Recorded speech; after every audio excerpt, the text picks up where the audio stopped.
आज बुधवार 11 ऑक्टोबर. तर ज्ञानेश्वरीच्या आपण 16व्या अध्यायाला सुरुवात करणार आहोत. दैवासुर संपत विभाग योग. 15वा अध्याय आपण पाहिला. पुरुषोत्तमापर्यंत कसं पोहोचायचं आहे ते आपण अभ्यासलं आहे.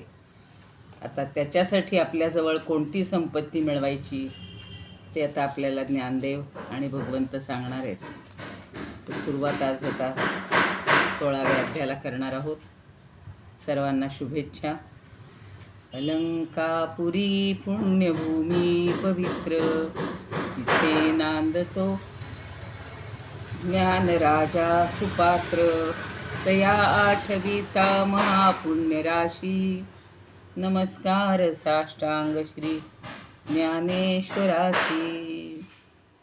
माता यस्य तपस्विनी च जनको, वैराग्य रागान्वित भ्रातारो गुरुणा निवृत्तिसहिता निर्वृत्तिका संस्थिताः.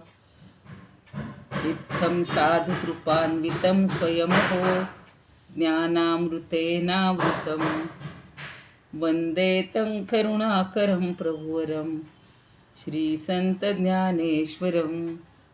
श्रीसंतज्ञानेश्वरं. ज्ञानेश्वर महाराज की जय. पंढरीनाथ भगवान की जय. जय श्रीकृष्ण. सर्व श्रोत्यांना आणि ज्ञानेश्वरी भक्तांना सादर वंदन. मोठा गॅप पडल्यासारखं वाटते, पण आम्ही एका वेगळ्या वातावरणात आपल्यातलेच काही साधकही तिथं आलेले होते. सकाळी मी बोलल्याप्रमाणे खूप सुंदर असा 10-11 दिवसाचा वेळ गेला आहे. 7 दिवस तिथे पारायण, प्रवचन, कीर्तन असा सगळा वेळ पहाटेचा 5 वाजल्यापासून रात्री 9पर्यंत जात होता. आणि आपापल्या परिसरातले हे संत सगळ्या समाजाचा उद्धार करण्यासाठी कसे प्रयत्नशील राहायचे, स्वतः साधं आचरण करून कष्टमय जीवन जगून दुसऱ्यांना सुख देण्याचा आणि परमशांती देण्याचा त्यांचा प्रयत्न असायचा. आणि ते आम्ही खूप छान प्रकारे अनुभवलं. आपल्याला पण थोडासा त्यातला काहीतरी लाभ मिळावा म्हणून आपल्या ग्रुपवर दादांनी छोटीशी लिंक पाठवलेली आहे, किंवा काही तिथले रोजच्या पूजेचे फोटो मी पाठवत होते. प्रत्येकाजवळ या 2 संपत्ती असतात, दैवी संपत आणि आसुरी संपत. तर त्यातली कोणती संपत्ती ही जास्त मिळवायची आणि त्यातली कोणती आपण आपल्याजवळ वाईट संपत्ती किंवा आसुर संपत्ती आहे ती घालवण्यासाठी काय प्रयत्न करायचा, असा हा 16वा अध्याय. आपण 15व्याच्या शेवटी पाहिलेलं होतं की प्रत्येक अध्याय झाल्यानंतर ज्ञानदेव आपल्या गुरूंना वंदन करतात, अर्थात निवृत्ती दासांना. आणि निवृत्तीनाथ ज्ञानदेवांना त्यांच्या मस्तकावर हात ठेवून अगदी भगवंतानीच तुला मोरपीस दिला आहे, अर्पण केलं आहे असं सांगून सगळेजण आपापल्या राहुटीकडे परत येतात. आणि पौर्णिमेचा चंद्र हा आकाशात उगवत होता. आता पहाटेची वेळ नेहमी असायची. पहाटेच्या वेळेला या विवरणाला किंवा त्यांच्या निरूपणाला प्रारंभ व्हायचा. पौर्णिमेचीच रात्र म्हणल्यानंतर कसं सगळीकडं पिठूर स्वच्छ हे चांदणं पडलेलं असायचं. आता आपल्याला मात्र देवीचं नवरात्र सुरू होणार आहे. अमावस्येकडं थोडी वाटचाल आहे, पण आपण असं समजूया की आपल्या आयुष्यातही अशी पहाट झालेली आहे. आणि त्या ज्ञानदेवांच्या झोपडीच्या बाहेर पिठूर चांदणं पडलेलं पसरलेलं होतं. सोपानदेव आणि मुक्ताबाई ज्ञानदेवांचे चिंतन करीत दरवाजातच बसली होती. काल संपवलेला पुरुषोत्तम योग ऐकताना मुक्ताई ध्यानावस्था हरपून बसली होती. असं सोपानदेवांनी पाहिलं होतं. आणि सोपानदेव हळूवार आवाजात मुक्ताईला म्हणाले, अगं मुक्ते, ज्ञानूदादाने काल जणू परमेश्वरी अस्तित्वाला अक्षरांमधून प्रगट केलं. एकच सत्य त्रिवार सांगितलं होतं. गीता ही भगवंताची अक्षरमूर्ती आहे. सोपानदेव अत्यंत मोजकेच बोलतो याची मुक्ताईला जाणीव होती. कारण ज्ञानदेवांनी आणि निवृत्तीनाथांशी सोपानदेव काहीच बोलायचे नाहीत. त्यांच्याशी दोघांशी फारसं बोलायचे नाहीत. ती गुरुशिष्याची जोडी फक्त आपल्या भक्ती डोळ्यात साठवून ठेवायचं. सोपानदेव फक्त मुक्ताईशी बोलायचं, कारण मुक्ताई लहान होती, लहानाशी बोलायला आवडतं. मुक्ताईनं सोपानाला आईच्या मायेनं जवळ घेतलं आणि म्हणाली, अरे सोपाना, ज्ञानोदाने काल पुरुषोत्तम योगाच्या निमित्तानं खरं तर स्वतःचंच शांत शीतल भगवंत स्वरूप उघड केलं होतं. ज्ञानमय झालेली ही अमृताची अक्षरगंगा त्याच्या मुखातून दुथडी वाहून जात होती.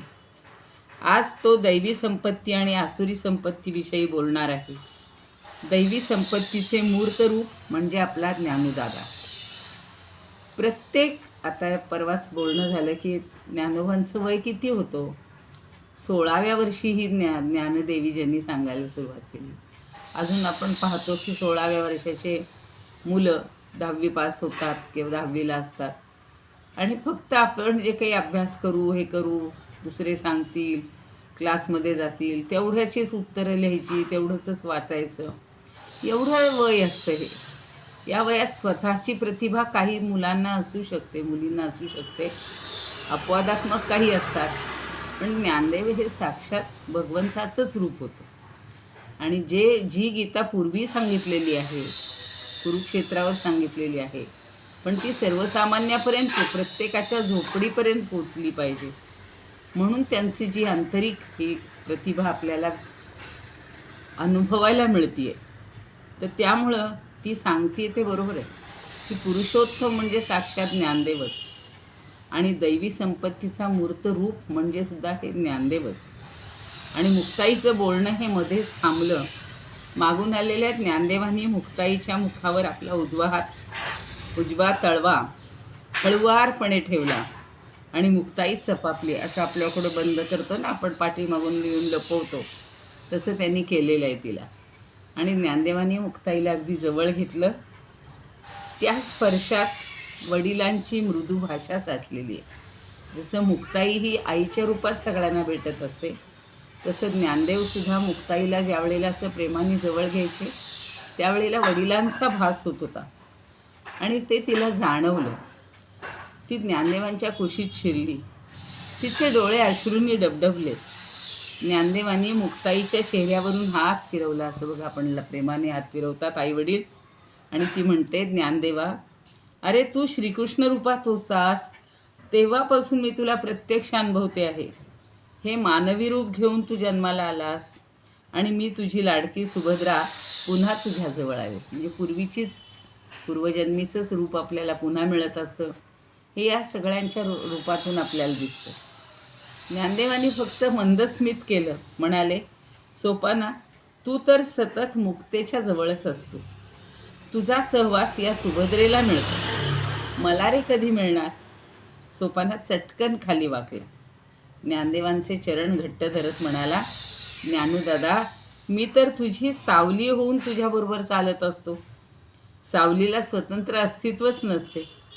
किती एकमेकांवर जीव आहे, किती एकमेकांशी कसं बोलायचं, ह्या सगळ्या आदर्श अशा, किंवा आपल्याला एक डोळ्यासमोर ज्याला आपण म्हणतो की आदर्शाचे पुतळे येते. आणि त्यामुळं इतकं भावाबद्दल लीन असणं, जसं राम, लक्ष्मण, सीता, भरत, रामायणातले जे सगळी ती भावंडं आहेत, तसंच या ठिकाणी आपल्याला ह्या चारी भावंडांचं दिसतं. आणि मग ज्ञानदेवांनी सोपानाला मिठीत घेतलं. म्हणाले, अरे सोपाना, तू तर ब्रह्म, तूच तर विश्व निर्माण केलंस. मी पुरुषोत्तम योगावर काल बोललो तेव्हा माझ्यासमोर सद्गुरूच होते. आजपासून तुझ्या ज्ञान सहवासात मी फुलेन. पहाट होत होती आणि सगळेजण मंदिराकडे निघालेले होते. आता आपल्याला 16व्या अध्यायाचा प्रारंभ करायचा आहे. नेहमीच आता आम्ही परवाई तिथे 7 दिवस रमलेले होतो. स्वरूपानंदांनी सुद्धा ज्ञानदेवांच्याच ह्या ओव्यांचं अत्यंत अमृतमय वाणीनं अधिक सुलभ अशा मराठीमध्ये सगळं रूपांतरण केलेलं आहे. त्यांच्यात ओव्यांची संख्या याच्यापेक्षाही जास्त आहे. आणि ते वाचत असताना किंवा त्याचा अनुभव घेत असताना आपल्याला हे सगळं चित्र डोळ्यासमोर राहत असतं, दिसत असतं. आणि अत्यंत ती अमृतमय वाणी आपलं मन मोहून टाकते. तसंच आपण दोन्हीचा आस्वाद घेत असतो. त्यामुळे आपण भाग्यवान आहोत की ज्ञानदेवही आपल्याजवळ असतात आणि त्यांचं सगळं वर्णन करणारे स्वरूपानंदही आपल्याजवळ असतात. आणि त्यांच्या वाणीतून आपल्यालाही काहीतरी शिकलं पाहिजे, रोजच्या दैनंदिन जीवनात घेतलं पाहिजे. गुरूंबद्दल इतकी म्हणजे ज्याला ओढ म्हणतात किंवा विनयवृत्ती, ही जर प्रत्येकानं आजच्या काळात सुद्धा घेतली, गुरुबद्दल एवढी तीव्र सहानुभूती म्हणूया किंवा प्रेम, भक्ती, आदर, हा जो त्यांच्या प्रत्येक कृतीतून, प्रत्येक वाणीतून, प्रत्येक अक्षरातून, शब्दातून व्यक्त होत असतो आणि त्याप्रमाणे आपण जर वागलो तर आपलं जीवनसुद्धा असं या चार भावंडांसारखं उजळून निघेल. आता ज्ञानदेव काय म्हणतात बघा. ओम श्री परमात्मने नमः. अथ षोडशोऽध्यायः. श्री गणेशाय नमः. दैवासुरसम्पद्विभागयोगः. मावळवीत विश्वाभासु नवलौदयला चंडांशु. अद्वयाब्जीनी विकाशू बंधू आता. असे समासयुक्त जे त्यांचं रचना आहे, किती सुंदर आहे बघा कल्पना. की मावळवीत विश्वाभासू. सूर्याला विश्वाभास म्हटलेलं. तो मावळवीत म्हणजे आकाशात उगवणाऱ्या ह्या सूर्याच्या प्रकाशात हे सगळं विश्वाचा आभास जो आहे, विश्व जे आहे मायावी. आभास म्हणजे काय, हे खरं नाही आहे. खरं कशा अर्थी नाही आहे की चिरंतन टिकणारं नाही आहे म्हणून.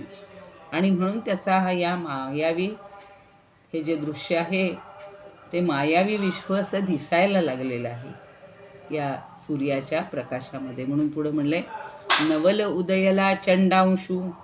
चंडांशू म्हणजे सूर्य. चंड म्हणजे प्रचंड आणि अंशू म्हणजे किरण. ज्याचे किरण असे प्रचंड असतात म्हणून त्याला चंडांशू म्हणतात.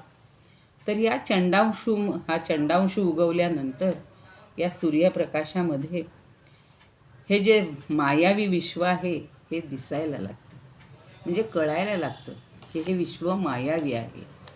सकाळी सकाळी बघा, उजाडण्यापूर्वी असा अंधार असतो आणि जेव्हा जेव्हा सूर्य असा उमलायला लागतो, उगवायला लागतो, तेव्हा या विश्वातल्या सगळ्याची आपल्याला जाणीव व्हायला लागते. मग हळूहळू आपल्याला आत्मज्ञान पण व्हायला लागतं. म्हणून म्हटलेलं आहे की अद्वयाब्जिनी विकाशू. अद्वय रूपी म्हणजे अद्वैत रूपी. अब्जिनी म्हणजे काय तर कमलिनी.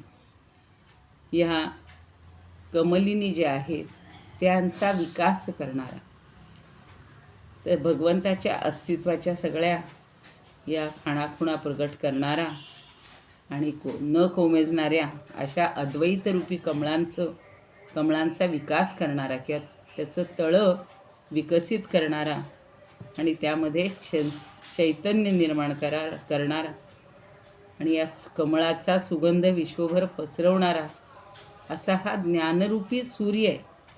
तो माझ्या अंतःकरणात उगवला आहे. एवढ्याशा त्या एका ओवीमध्ये किती अर्थ गहन भरलेला आहे बघा. आणि त्या ज्ञानसूर्याला म्हणजेच माझ्या गुरूंना, भगवंतांना मी वंदन करतो, सद्गुरूंना वंदन करतो, हात जोडतो असं म्हणतायत.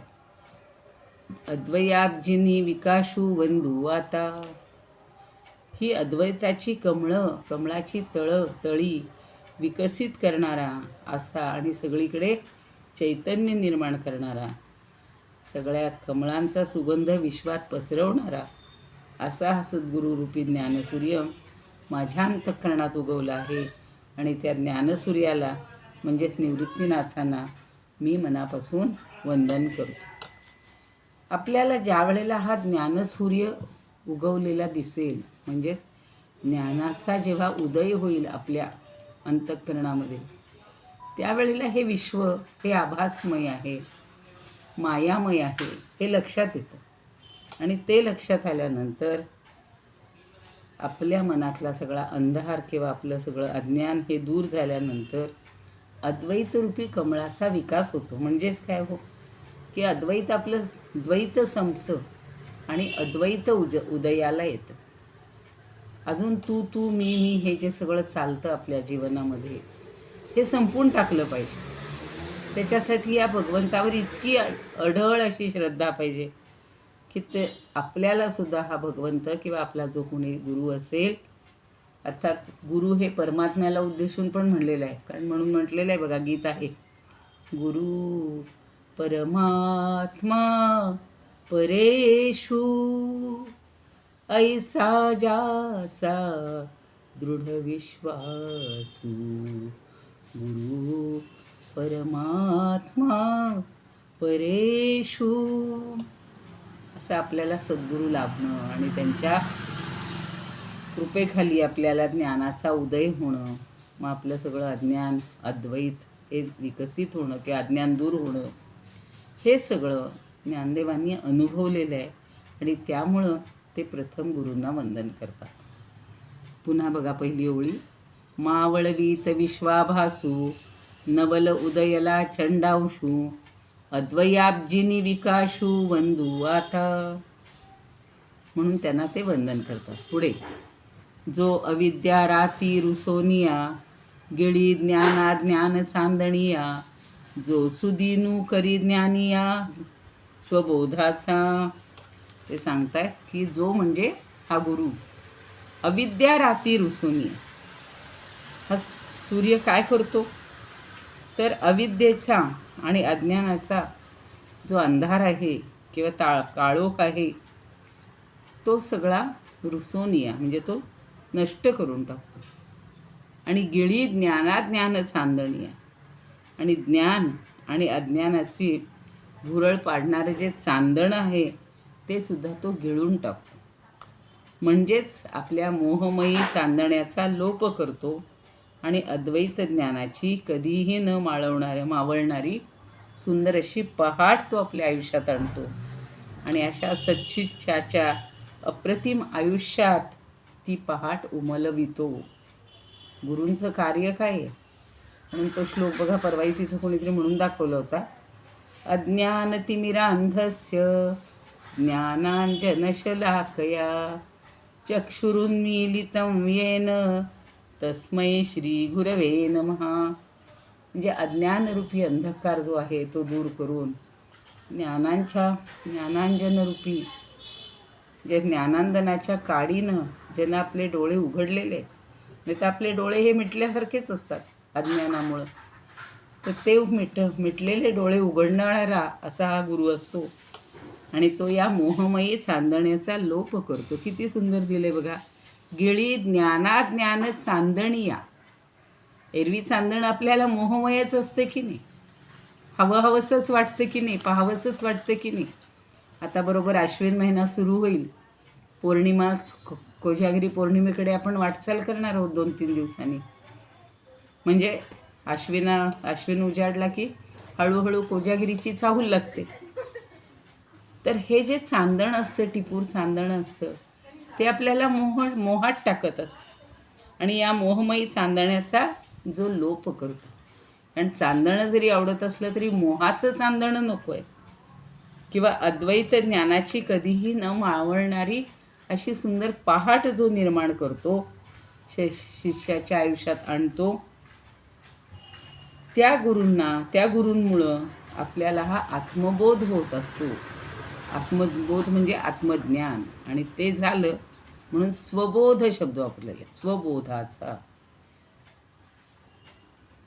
जो सुदीनू करी ज्ञानिया स्वबोधाचा. तर असा हा आत्मबोधाचा, स्वतःच्या बोधाचा, स्वरूप ज्ञानाचा जो कोणी आपल्याला बोध करून देतो, ज्याच्यामुळं तो प्रत्यक्ष अनुभव घेता येतो, अशा गुरूंना ज्ञानदेव वंदन करतात. आपण देखील वंदन करूया. पुढे काय म्हणतात बघा, जेणे विवळतीये सवळे लाहोनी आत्मज्ञानाचे डोळे, सांडिती देहा हंतेची अविसाळे जीव पक्षी. एक एक शब्द आता समजून घ्या बघा. जेणे विवळतीये सवळे. आता एकदा ही ज्ञानाची पहाट उमलून आली की आपल्याला आत्मज्ञानाचे डोळे म्हणजे आत्मज्ञानाची दृष्टी लाभते. आणि हा जो जीवरूपी पक्षी आहे म्हणजेच हे जे देह आहे, तर देह हे अहंकाराचं घडष्ट सोडून तो चिदानंद रूपी आकाशात स्वैरपणे विहार करू लागतो किंवा उडू लागतो. म्हणजे आपल्या मनामध्ये जे काही अज्ञान असेल ते सगळं मिटून जातं. म्हणून त्यांनी म्हणले जेणे म्हणजे ज्याच्यामुळं या सद्गुरूची पहाट ही एकदा उमलून आली. विवळतीये सवळे म्हणजे ही पहाट आपल्या आयुष्यामध्ये उमलून आली की काय होतं की आत्मज्ञानाची दृष्टी लागते. आणि देहहंतेची अविसाळे हे देह ही जी अहंकाराची घरटी आहेत ती सोडून टाकतो. जीव पक्षी हा जीवरूपी पक्षी जो आहे तो स्वैरपणे वरच्या आकाशामध्ये स्वैरपणे उडू लागतो. आपण एवढ्याच स्वरूपानंदांच्या ओव्या बघूया. सर्व विश्वाभास नेतसे असतास अद्भुत प्रकाश ऐसा ज्याच्या. तो हा सूर्यदेव श्री गुरु निवृत्ती भावेत या प्रती वंदू आता. अविद्या रजनी दूर घालवोनी अद्वय पद्मिनी फुलविजो. अद्वय पद्मिनीचा अर्थ त्यांनी पुन्हा सांगितलेला आहे की अद्वैत बोधाचं कमल पद्मिनी म्हणजे कमलिनी. करी ज्ञान चांदण्या गिळोन ज्ञानी या सुदीन स्वबोधाचा. जयाचा उदय होता सुप्रभाती आत्मज्ञान दृष्टी लाभोनिया. जीवरूपी पक्षी देह अभिमान घरटी सांडोन दूर जाती. आता पुढचं नंतर बघू.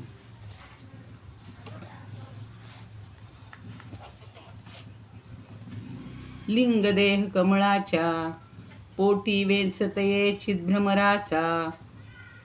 बंदी मोक्षू जयाचा उदयला होई होय म्हटले उदयला होय. आता लिंगदेह आपल्याला जर माहिती असेल आठवत असेल तर तो जरा विचार करा. लिंगदेह म्हणजे आपल्यातला सूक्ष्मदेह. हा सूक्ष्मदेह काय असतो हा दिसत नाही. स्थूल देह आपल्याला दिसत असतो.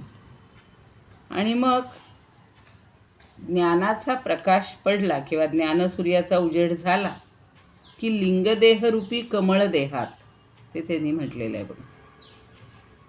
लिंगदेह कमळाच्या पोटी वेचते या चिद्भ्रमराचा. तर या कमळाच्या देहामध्ये लिंगदेहरूपी कमळ देहामध्ये अज्ञानाची रात्र किंवा अज्ञानाच्या रात्री अडकून पडलेला जो चिद्भ्रमर. चित म्हणजे चैतन्य.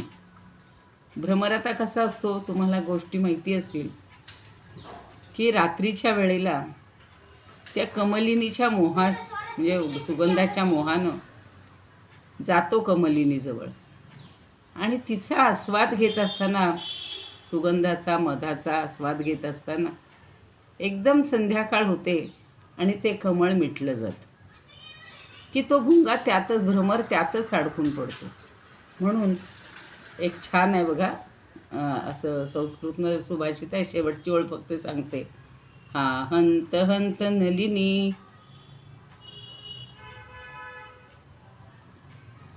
त्या नलिनीमध्ये अडकलेला गज उज्जहार त्या कमळाला एक हत्ती येतो आणि ते उखडून टाकतो. त्याच्यामुळं तो बिचारा भ्रमर असतो तो त्यात अडकलेला तसाच मरून जातो. आता इथे त्यांनी कल्पना काय सुंदर केलेली बघा की चित भ्रमर. चित म्हणजे चैतन्यरूपी.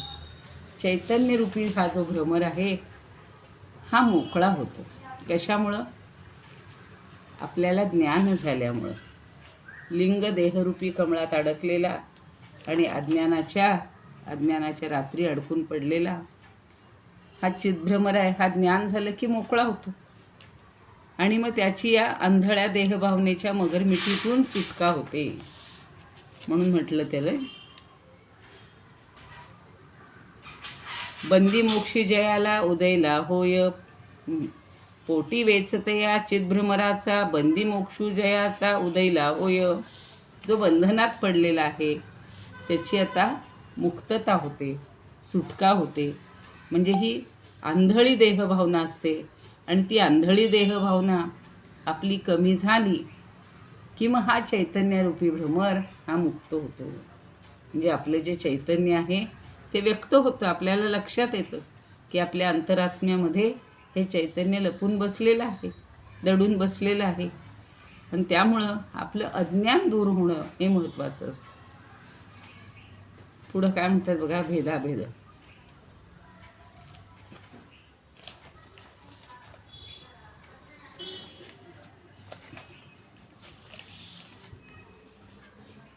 शब्दाची आस कडी भेद नदीच्या दोही थडी आरडाते विरहवेळी बुद्धी बोधू.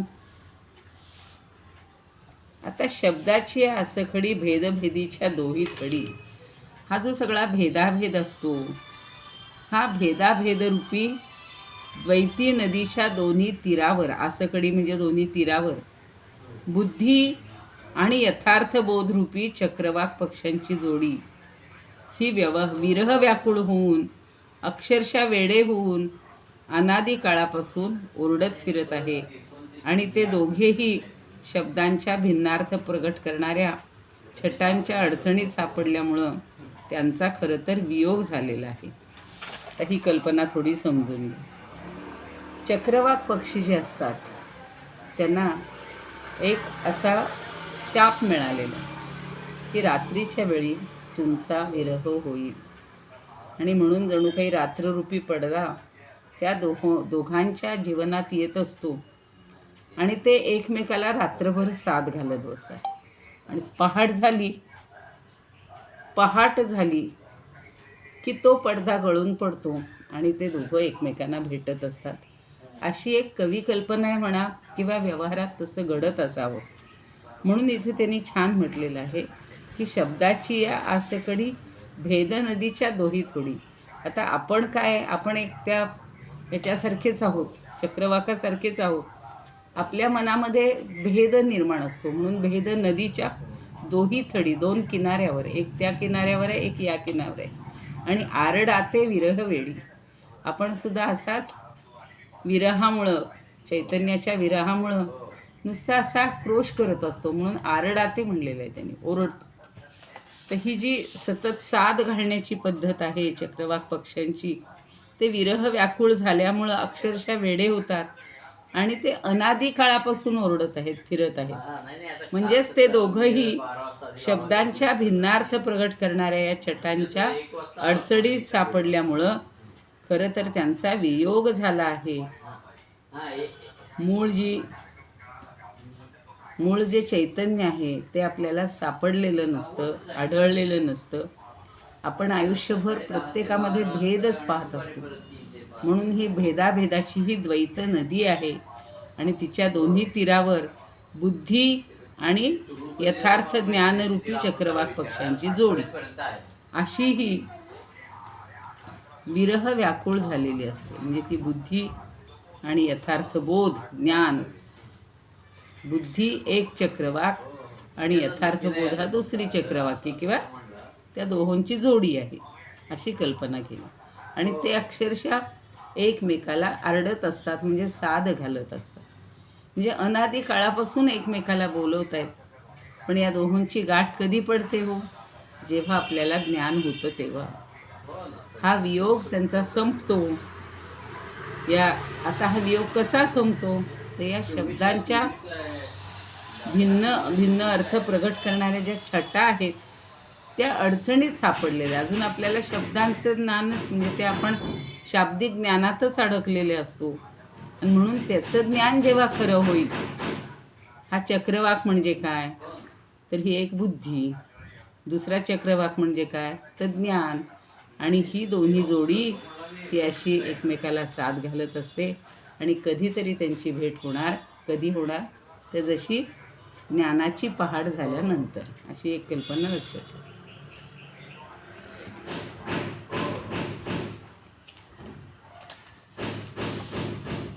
तया चक्रवाकांचे मिथुन, सामरस्याचे समाधान, भोगविजोचित गगन भुवन दिवा. आता हे चक्रवाकांचं मिथुन म्हणजे ही जी जोडी आहे, मग तर ही चक्रवाक पक्ष्यांची जोडी किंवा युगुल यांना प्रत्यक्ष मिलनाचं समाधान मिळवून कोण देतो, तर एकदा हा ज्ञानसूर्याचा प्रकाश पडला किंवा चिदाकाश रूपी भवनातील चैतन्याचा सद्गुरुरूपी दीप प्रकट झाला. विरह व्याकुळ बुद्धी जी आहे ती काय करते, तर यथार्थ बोधरूपी चक्रवाक पक्ष्यांच्या युगुलाला प्रत्यक्ष मिलनाचं समाधान मिळवून देतो. म्हणजे एकदा आत्मज्ञान झालं की शब्द अर्थाचे भेदाभेद विसरून अद्वैत आणि शाश्वत असं परब्रह्माचं चिंतन करीत प्रतिपादन करतात आणि बुद्धी यथार्थ बोधाशी किंवा यथार्थ ज्ञानाशी एकरूप होते आणि या युगुलाचा विरह संपुष्टात येतो. ही सगळी काय म्हणूया आपण वाङ्मयीन सगळी जी त्यांनी रचना केलेली आहे, हे जे रूपक केलेलं आहे ते समजून एवढंच घ्यायचं की आपल्याला ज्या वेळेला यथार्थ ज्ञान होईल, बुद्धीला ज्या वेळेला यथार्थ ज्ञान होईल, आत्मज्ञान होईल, त्यावेळेला या अज्ञानामुळं जो त्या परब्रह्माशी झालेला वियोग आहे तो संपेल. अशी सोपी कल्पना लक्षात ठेवा. त्याच 2-3 ओव्या घेऊया. लिंगदेह रूपी सरोजी साचार, जीवात्मा भ्रमर कोंडला जो, सुटे तो तत्काळ सुखे आपोआप, श्री गुरु स्वरूप सूर्योदयी. भेद नदीची या दोन्ही तीरावर, पडोनी जोजारी शास्त्रांची या. जोजारी म्हणजे जंजाळात. आता ही 6 शास्त्र आहेत, ते थोडंसं सांगायचं आहे तुम्हाला. तर त्याच्यामुळं माणसाला कोणाचं ज्ञान ऐकायचं, 6 शास्त्रांचं ऐकायचं का आपल्याला अनुभव जो येईल तो पाहायचा. म्हणून पुढे म्हणलेलं आहे, बुद्धी आणि बोध चक्रवाक जोडी, वियोग जीवेडी हा का देई. तया चक्रवाक जोडप्याला गोन, ऐक्य समाधान भोग विजो. चिद्रूप गगन भुवनींचा दीप, श्री गुरु स्वरूप सूर्योदय. जयाच्या उदये पहाटेच्या वेळी, फिटोनी आंधळी चोर वेळ. पुढच्या ओव्या नंतर बघूया, त्या वेळच संपत्ती. जेणे पहालिये पहाटे, भेदाची चोर वेळ फिटे, रिगती आत्मानुभव वाटे पांथिक योगी. या ज्ञानसूर्याचा एकदा उदय झाला की चिदाकाश, चैतन्याचा आकाश, त्या चैतन्याच्या आकाशात हा ज्ञानसूर्याचा उदय झाला की आत्मज्ञानाची पहाट ही साधकाच्या भक्ती आयुष्यात येते. आणि त्यामुळं द्वैतबुद्धीची जी चोर वेळ आहे, चोर कधी येतात बघा, मध्यरात्री येतात आणि उजेडायच्या अगोदर म्हणजे 3-3:30पर्यंत त्यांचा कार्यक्रम संपून जातो. म्हणून आपल्या आयुष्यात सुद्धा ती वेळ कधी आहे, द्वैतबुद्धीची चोर वेळ आहे, ती संपुष्टात येते. आणि मग परमार्थ मार्गावरून आपण निश्चयी पावले टाकणारे जे योगी असतात किंवा पांथस्थ वाटसरू असतात, ते आत्मानुभवाच्या आनंददायी भगवंताच्या दिशेकडे तोंड करून चालायला लागतात. हे सगळं गुरुकृपेमुळं घडतं. म्हणजे आत्मज्ञान कधी होतं, आपल्या बोधाची पहाट उजाडते. मगाशीच सांगितलं मी की जेव्हा पहाट उजाडते, सगळं आपलं रात्रीचं जे काही दुःख असेल, अज्ञान असेल, ते सगळं संपून गेलेलं आहे. आणि मग आपण गुरुकृपेमुळं भगवंताच्या दिशेकडे हळूहळू जाऊ लागतो. केवढी सहज सोपी अशी म्हणतात, पण ज्ञानदेवांची रचना ही समजून घ्यायला आणि त्यातला भाव समजून घ्यायला आपल्याला सुद्धा त्यांच्यासारखेच गुरु आपल्या आयुष्यात आलेले आहेत. आणि त्यामुळं ती हळूहळू आपली पण अशी अज्ञानाची हे रात्र संपून आत्मज्ञानाची पहाट उजाडू देत अशी प्रार्थना करूया आणि आज या ठिकाणी विराम देऊया. 7 ओव्या झालेल्या आहेत. इदमुपकर्तुं भुवनमण्डलं समुदितमिव भास्करं सादरं वन्दे ज्ञानेश्वरं. त्रिभुवनमाता भगवद्गीता लोकमङ्गला लोकविश्रुता लोकहितं सन्ततं ध्यायता येन ज्ञानेश्वरी विरचिता श्रुत्वा प्राकृतगिरं सादरं वन्दे ज्ञानेश्वरं सादरं वन्दे ज्ञानेश्वरम्. आरती ज्ञानराजा महाकैवल्य तेजा सेविती साधू संत मनुवेधला माझा. आरती ज्ञानराजा लोपले ज्ञान जगी हित नेणती कोणी अवतार पांडुरंग नाव ठेविले ज्ञानी. आरती ज्ञानराजा प्रकट गुह्य बोले विश्वब्रह्मची केले राम जनार्दनी पायी मस्तक टेविले. आरती ज्ञानराजा महाकैवल्य तेजा सेविती साधू संत मनुवेधला माझा. आरती ज्ञानराजा. ज्ञानेश्वर महाराज की जय. पंढरीनाथ भगवान की जय. जय तू ज्ञानेश्वर.